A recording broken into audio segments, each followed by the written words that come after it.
Good evening, everyone. I'm meteorologist Jordan Frazier. We're talking about this dangerous heat all across central Texas. Of course, that excessive heat warning is in effect for pretty much most of central Texas, including extending all the way out toward I-49, even extending as far west as Midland, basically. Although the surrounding area is still under that excessive heat advisory, it's just hot all around. But hey, it's summer in central Texas. We're used to this, right? We are to an extent, although heat index values up to 114 are still going to be dangerous no matter if you're used to the heat or not. This is staying in effect until 9 o'clock this evening. If the National Weather Service doesn't extend it, it will likely be reissued as a heat advisory, still something we generally want to take very seriously. Of course, that grass fire risk for that elevated fire danger is going to be the highest, again, west of the interstate, I-35, and that's because of how dry it is, how hot it is, and how strong those southerly winds really are. Of course, today we're going to look at the heat dangers. You want to make sure you're staying aware about this because there are plenty of different signs: heat exhaustion and heat stroke.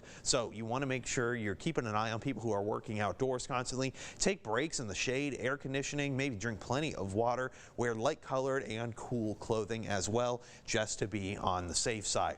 Overnight tonight, I'm not seeing a whole lot of relief in the forecast, at least even going into the overnight hours. 77 is the low. So wait a minute, we got mostly cloudy skies. Well, what's going on? Doesn't that typically give us cooler weather?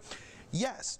Although when you have strong enough southerly winds that we're seeing up to 20 miles an hour sustained, gusts getting up to 25 and 30, you don't see a whole lot of relief just because a lot of that wind is continuing to funnel in a lot of that warm air.